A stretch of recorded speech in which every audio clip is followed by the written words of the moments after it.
Hey, how's it going? My name's Will. I don't work at a used record store. I don't own an iguana, although I'm sure they make great pets. I don't have dreadlocks or play the acoustic guitar. I can remember quite well, thank you, and no, I don't constantly have the munchies. When 420 comes around, I've still got 40 minutes of work left. I've never hit a girl on a bike with my car or shot my friend with a shotgun. I've never had to apologize for letting a girl I was watching drown in a pool while I was getting high because, duh, I wouldn't be getting high if I was around children. I'm a regular guy who works regular jobs, just like the majority of all Americans who use marijuana occasionally and responsibly. My name is Will, and I'm normal.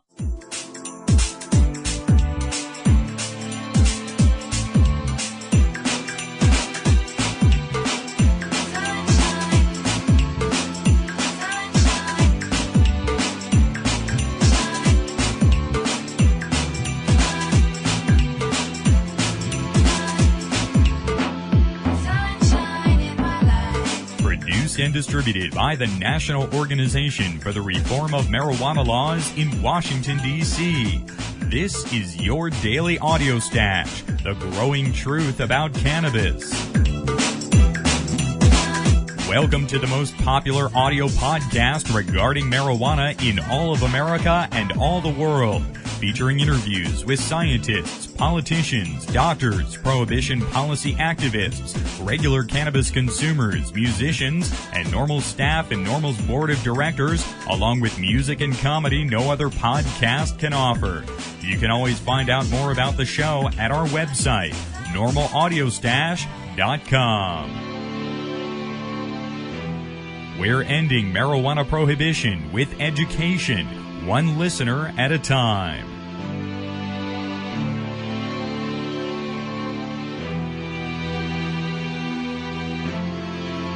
Welcome back to the Audio Stash. Today, it's Friday the 13th, July 13th. I'm your host, Chris Goldstein. Take a moment to join us at NORML to end marijuana prohibition in America. Legalization won't happen without your support. So make sure you join today at NORML.org. We got a great stash for you today that'll last all weekend. We've got news from NORML today. We'll talk about a NORML television ad that's running on a cable network in Maryland that reaches a whole large area of folks down there. You'll see it. It's called Positiva. You can view the ad up at YouTube, and we'll have links to it today at NORMLAudiostash.com.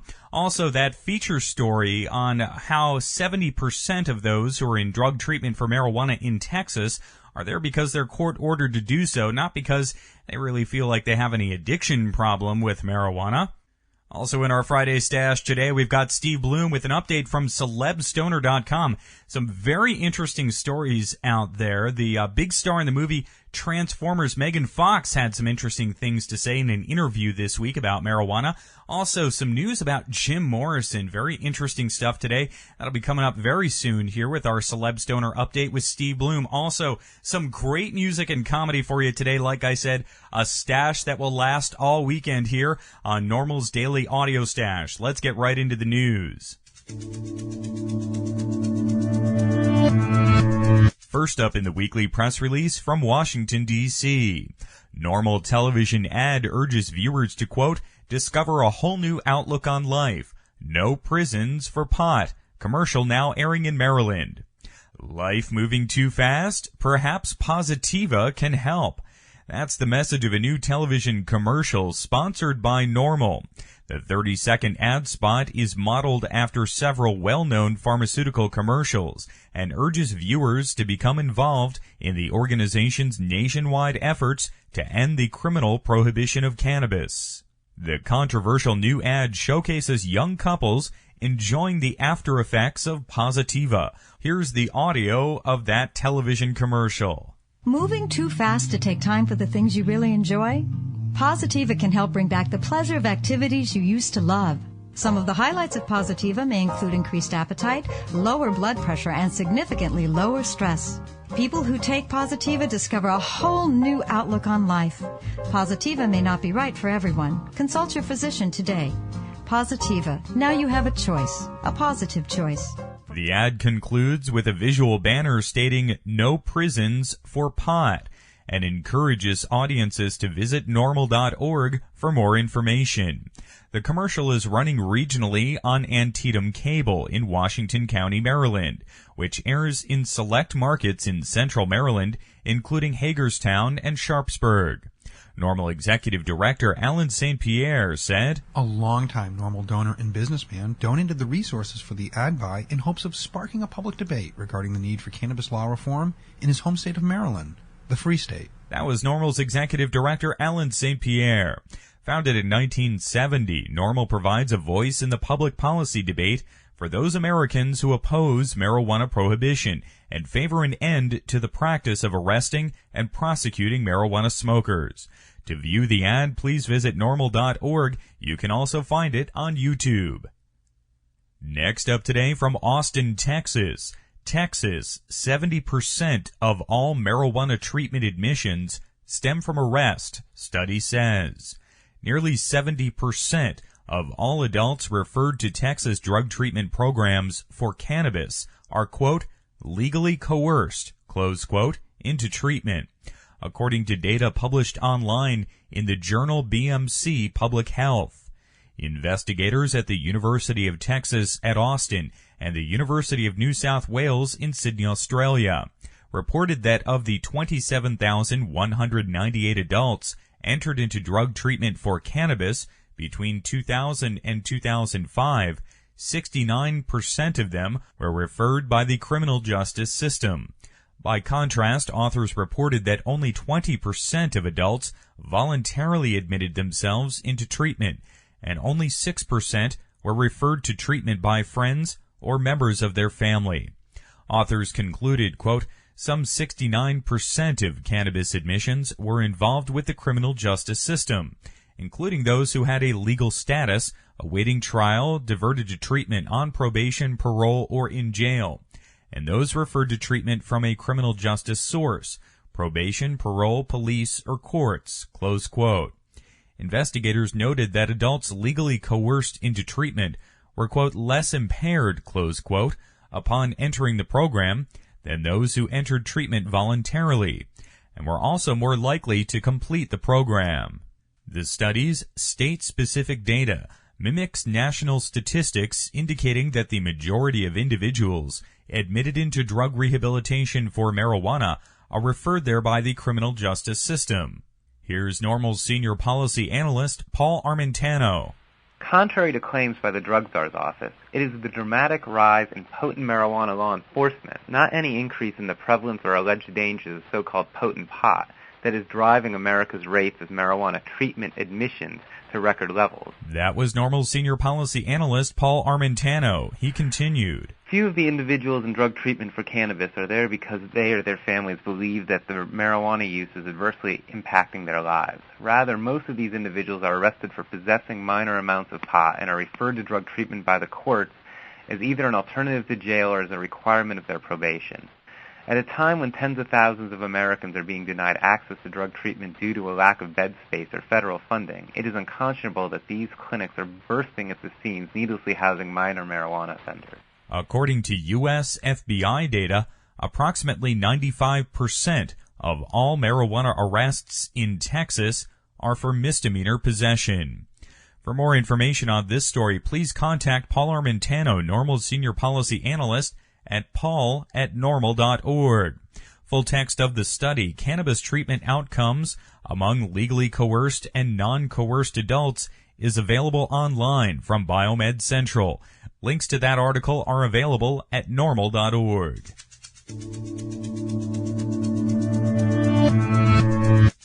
Now it's time for our CelebStoner.com update with Steve Bloom.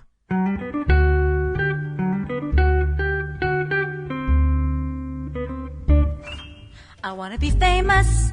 I want to wear minks and satins and pearls. Steve Bloom is the man with his finger on the pulse of celebrity stoners of the world, tracking all the famous folk who enjoy a toke. You can read all about it at CelebStoner.com. Steve, welcome back to the show today. Hey, Chris. How you doing? Doing very well today, Steve. Looking forward to a few days vacation next week.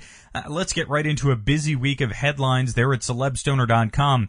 First, a really kind of huge story here regarding new details into the death of poet and Doors frontman Jim Morrison in Paris when he was just 27 years old. Many of our listeners can easily conjure up the image of Val Kilmer playing Morrison, laying lifeless in a large bathtub at the end of the Oliver Stone film about the Doors. But Steve, tell us about this sort of new set of details. Well, it is a huge story, and it hasn't gotten much play yet, but I'm sure it'll be featured in Rolling Stone and other music magazines shortly. The story is that Jim Morrison died in 1971 of a heroin overdose. Now, he died in Paris in July of 1971, and there's never really been a cause of death. It just was natural causes, and everybody knew Morrison liked to drink, and he had moved to Paris just a few months before, but nobody really quite knew that he, might have been abusing heroin. And according to a guy named Sam Burnett, who is a French-born former New York Times journalist, he kept the secret for years. He actually saw Morrison dead in a club, and they never told the story. There's this club in Paris at the time called the Rock and Roll Circus, and that was a lot of the biggest talents of the days, the Beatles and the Rolling Stones, Pink Floyd, Eric Clapton, Hendrix, and all those people hung out there. Morrison as well, and on this particular night in question, he went there apparently to cop some heroin. And he took the heroin that he received, and he went into the bathroom, and he basically never got out of the bathroom. And Burnett and others saw him there, and pretty much they kept a huge secret. Now, what's bizarre is that a couple of the dealers, took Morrison's body and took it to his home and deposited him in the bathtub where he was found dead. They never did an autopsy of Jim Morrison, which is just amazing. So all these years later, now that this guy is 62 years old, he wanted to let the world know, sort of let this out, that he and others have kept this huge secret for years. It's coming out in a book called The End that'll be published soon. So it made a big splash in the British papers this week, but really didn't get much of a play elsewhere. But it's it's a big story in terms of, understanding, how Jim Morrison died. There were some mysteries over the deaths of people like Jimi Hendrix and Morrison and maybe a few others over the years. And, now we may know the real truth of, how Morrison passed away. And wasn't Jim Morrison's girlfriend Pam sort of a known heroin user? Yeah, well, and supposedly he was copping for her as well. So, yeah, we'll never know, of course, from her because she's no longer with us to verify this claim. There'll probably be a few other people they can find, besides Burnett who are familiar with what happened. And but I guess just it's just enough that he was there and he's making the claim, and I guess he'll probably have a couple other witnesses. But his quotes are: he pushed back Jim's head, lifted his eyelids, opened his mouth, fixed his ear to his chest to listen to his heartbeat. He looked for marks and bruises on the body and his arms. It was quick in the professional examination. His diagnosis was confident: this man is dead. This was, I guess an examiner at that time. But then they ushered his body away, which is really strange. It's almost like Graham Parsons, who died, around the same time, and his body was stolen by his manager, and there was this whole issue of, where the body was supposed to lay, or he ended up being kind of cremated in California against the wishes of his family and things like that. So strange endings to the lives of some of our greatest rock and roll heroes. Well, I'm sure we're going to be hearing more about this story in the coming weeks. Also, Stephen, rocker news at celebstoner.com. There's a story up about John Popper, who's had kind of a wild case there with weapons, a tricked-out vehicle, but that's all been resolved, I guess. Yeah, John Popper, the lead singer and Blues Traveler, the great harmonica player, was arrested back in March in Washington State, where he lives now. He's a former New Yorker, born in New Jersey, but moved out to the West Coast a few years ago.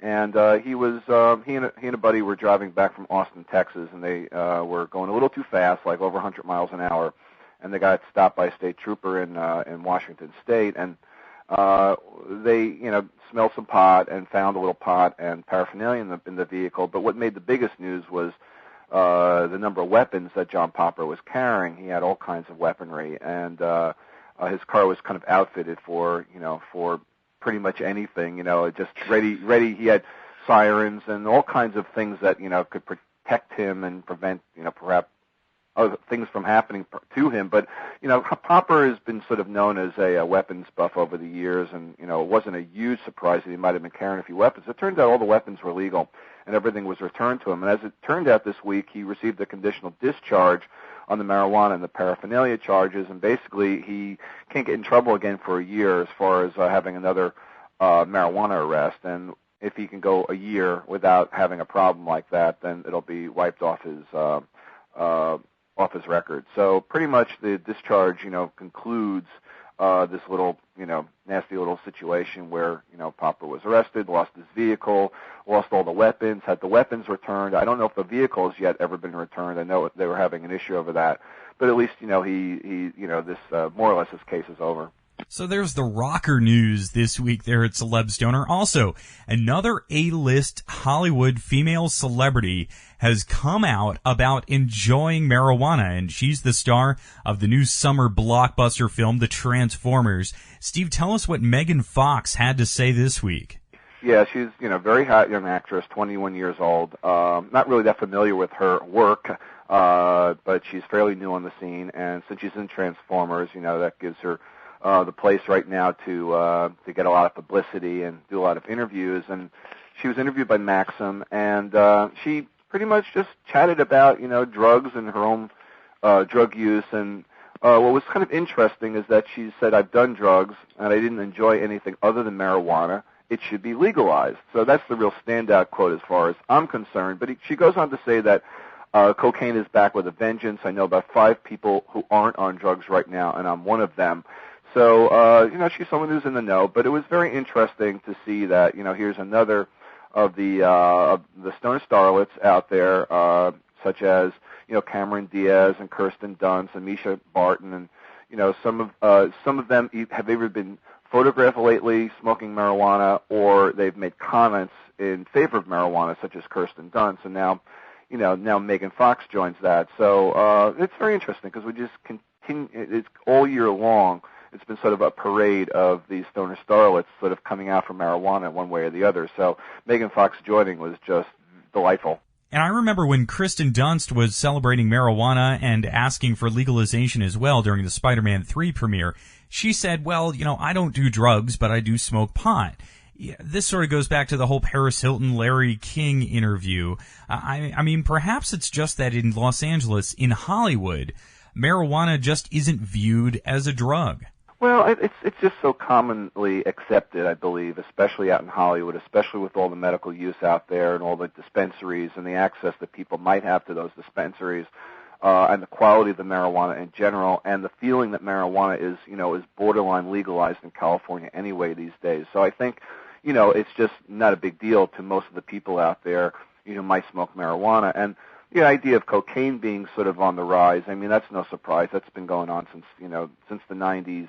At least, I mean, obviously cocaine, kind of goes back to the 70s when it had its first sort of boom period, and then it died off, with the crack era in the 80s a little bit when people realized that it, really wasn't very good for you, and then in the 90s it kind of came back, and I think it came back primarily, because it's obviously an easy drug to use, it's hard to be detected, carried anywhere, it doesn't smell, gives you that little lift that people might like from cocaine, and it's darn cheap, and that's the sad part of it, is that marijuana, is at the $400, plus, dollars an ounce range. It's been like that for a while, and cocaine prices have gone significantly down over the years to the point where you can get a so-called 8-ball, for like $100. So it's unreal, So I think people are going to do it for the price point, and they're going to do it because of, you can go into other reasons why people might like to do cocaine, but and I certainly don't, and we don't support it at Celeb Stoner, and we'll cover it if there's something in the news, but it's, obviously we're a very pro-pot site, and we're not anti-drug about anything else, but, we're into good drugs as opposed to what might be perceived as occasionally bad drugs, and so it's good to hear someone like Megan Fox saying, hey, I don't do that, and if anything, I'm going to smoke marijuana. And that's a really good point of view. And speaking of women who smoke pot, celeb stoner girl Tion was on the cover of Skunk magazine this month. That was pretty cool. As well. Yeah, I was very happy for her.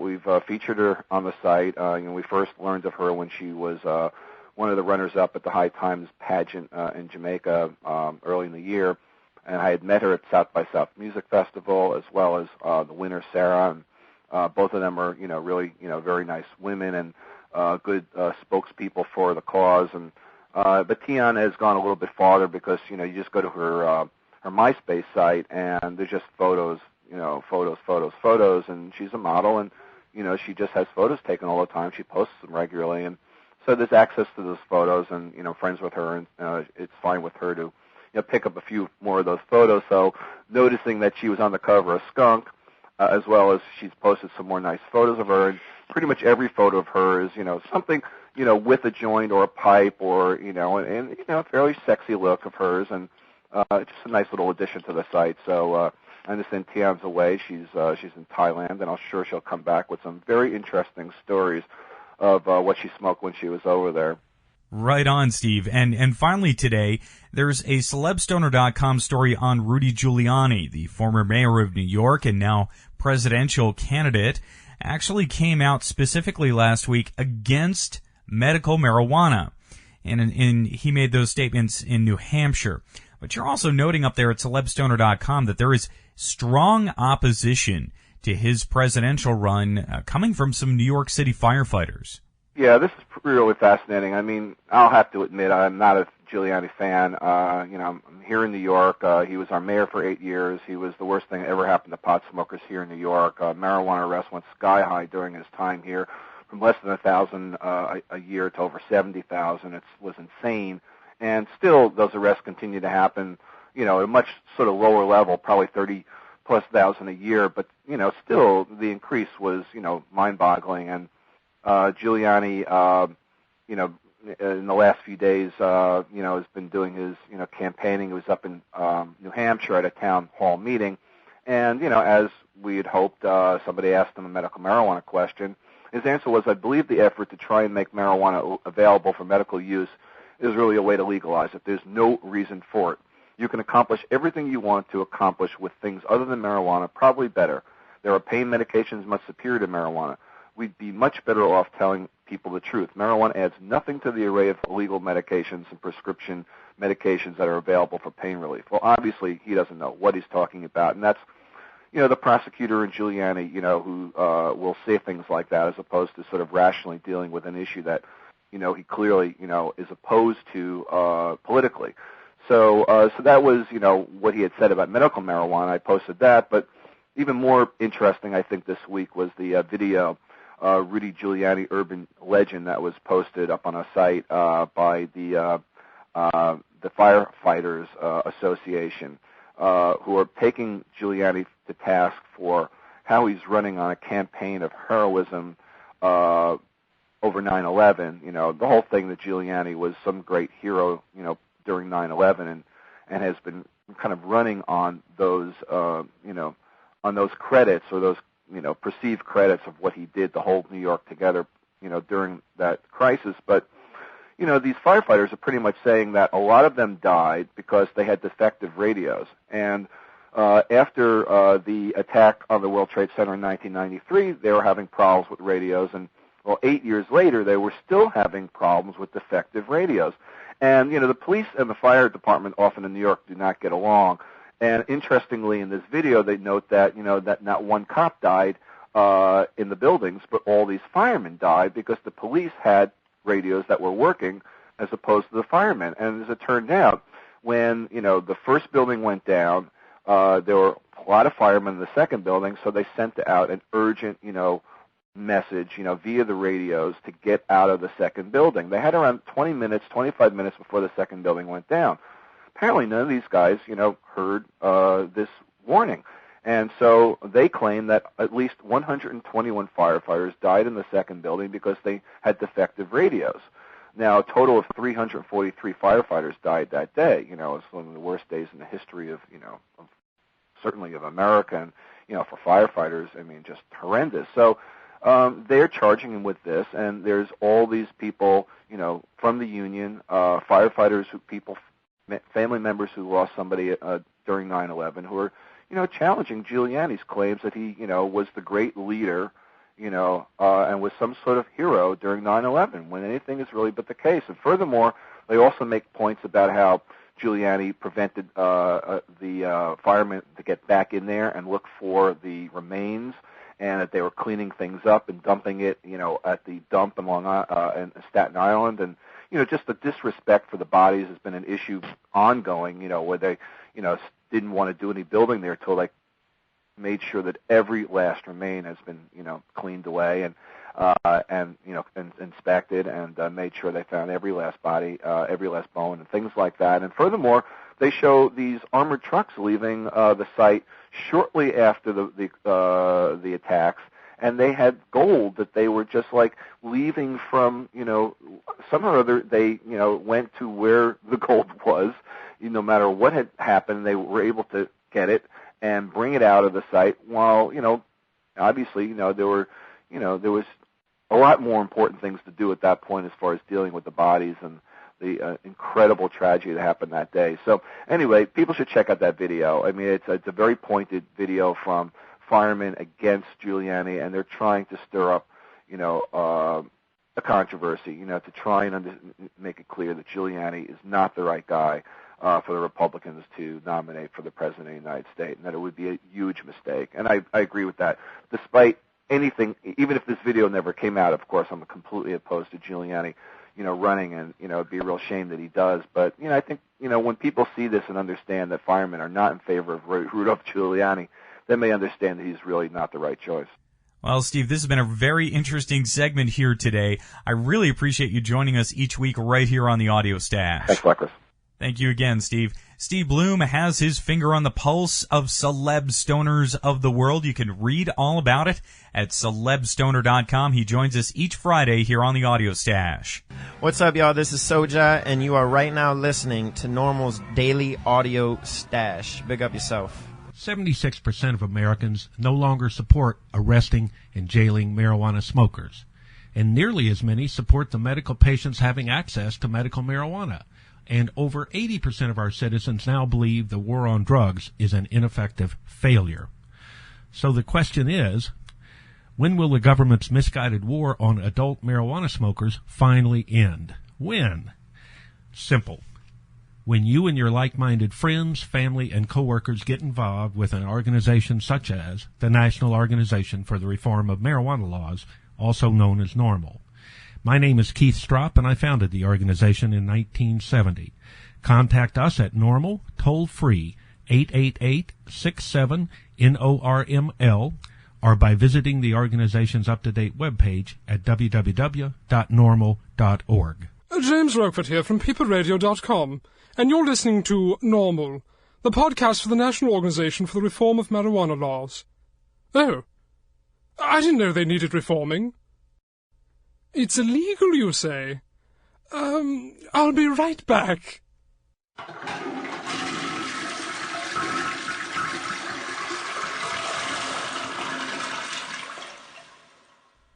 Sorry, I had to flush my goldfish down the toilet. What was this about marijuana?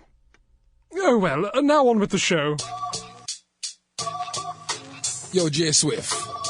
Man, them a talk about the passing me by. Me a talk about the get time. Respect to the far side. Me say me come with the Cali. Forever. Good day. Say this you not the dread day. Me come with the Cali. Me dip. Me dolly with the gal Sally. Cause Sally like to smoke a blunt in the morning before the sun start rise and yawning. Cause that is the time for the boom mind. That's the best time for the get high. So grab your button, grab your bowl and grab your paper. Give me the sack and what, me see you later. You have to watch out for the player hater. You mess around, you get served like a waiter. No, the natty dread days, me never in a rage. Me run the herb and the sage. Cause that is the time, me take a little lift. Me kick it by myself and me smoke the spliff. Me thank him for the gift, me thank him for the stock. Mic in my hand and the words for talk. So legalize it, and this is not the journal me advertise it to the same upon the TV. So with a big spliff, 1-800 man say take a lift, sing.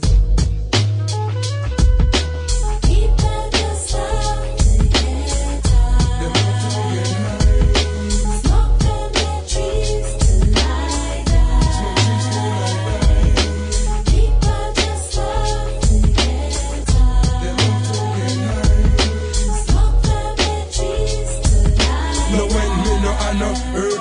sad. But when me get me big bag, me get glad. Buy it on the street, man, you get hard. Crumble the herb since me was a lad. And me nah quit like me spliff. Take one draw, take a little hit. Bust 2 shots if you're down with it. You get the munchies, but you still love it. Me down with the girl who know if you roll it. You have the good herb, then you boil it. So don't talk bad about the herb. Don't put a man in jail, fit the herb. Man, them smoke herb round the world. It bring good vibes to all the girls. So keep your liquor, keep your coke, and keep your hero. You lose your life and you lose your dinero. This not the dread day, me coming in the stereo. Me move me herb, man, on the low, low. The blunt lit, so me have to go. You know.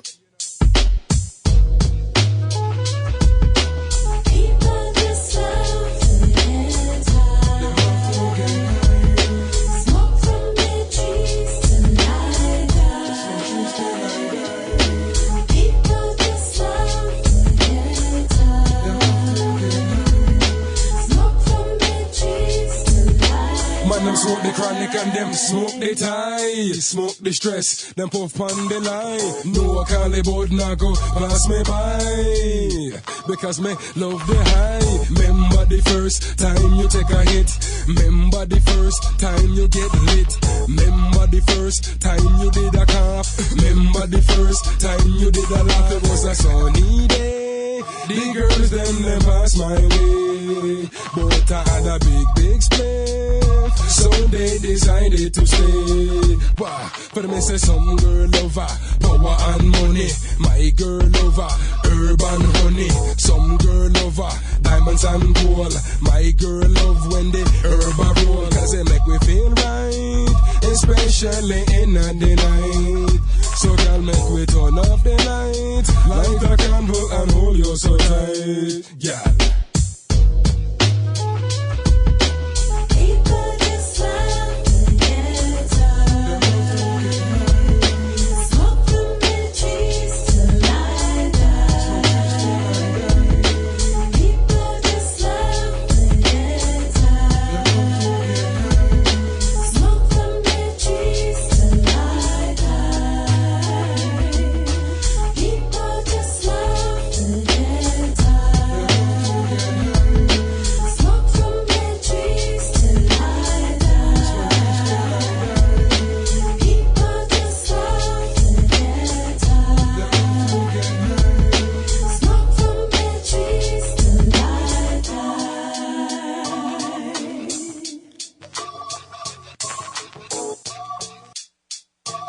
That was some fine music found at podshow.com. We have links to all the artists at normalaudiostash.com.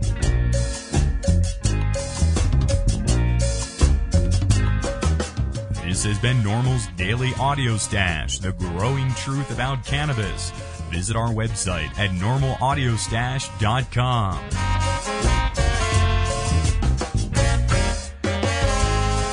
You listen to the Audio Stash, vote for us at Podcast Alley or other podcast directory services. I'm your host, Chris Goldstein. Thanks for listening today. Everyone have a fun summer weekend out there, and we're back at 4:20 on Monday.